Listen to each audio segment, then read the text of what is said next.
Assalamualaikum warahmatullahi wabarakatuh. Perkenalkan, nama saya Ocha Rosida, kelas 4C, Prodi Ekonomi Syariah, mata kuliah Manajemen Perbankan Syariah, dan dosen pengampu Ustadz Saifuddin Syukri, MEI. Di sini saya akan menjelaskan tentang permasalahan riba dalam Islam.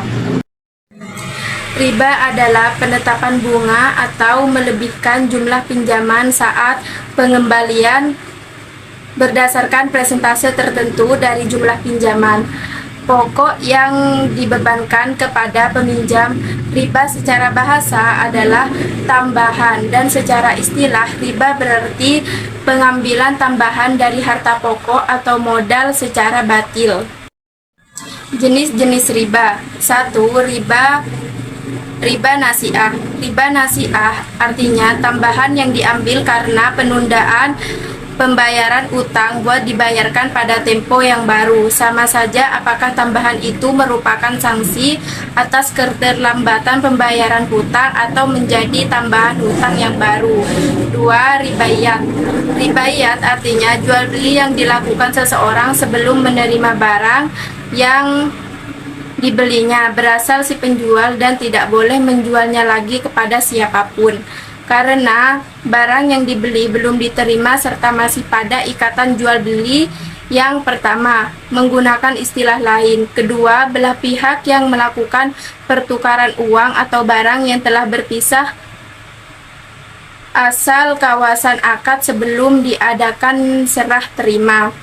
3. Riba kordi, yaitu riba yang artinya meminjam uang kepada seseorang dengan kondisi ada kelebihan atau laba yang harus diberikan oleh peminjam pada pemberi pinjaman. 4. Riba fadal.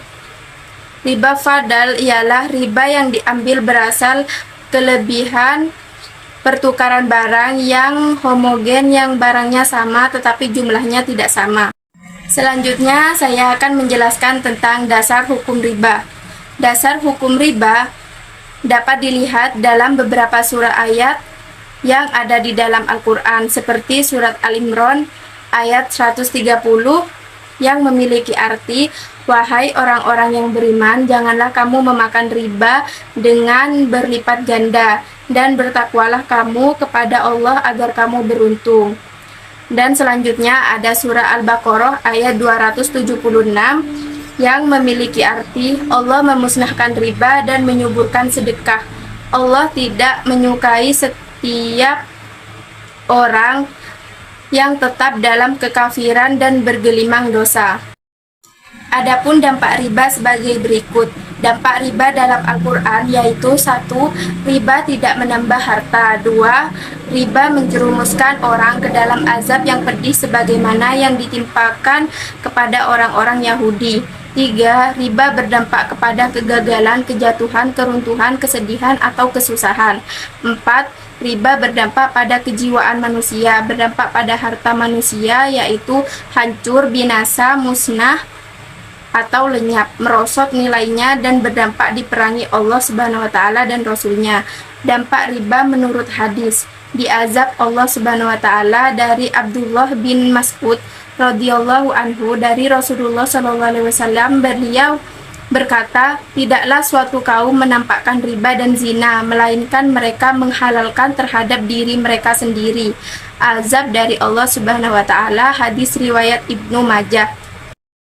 Adapun yang kedua yaitu mendapatkan dosa yang jauh lebih berat dibandingkan orang yang berzina berkali-kali. Dari Abdullah bin Hanzalah berkata bahwa Rasulullah SAW bersabda, 1 dirham riba yang dimakan oleh seseorang dan ia mengetahuinya, maka hal itu lebih berat daripada 36 perzinaan. Hadis riwayat Ahmad, Daruqutni, dan Tabrani. Adapun cara menghindari riba. 1.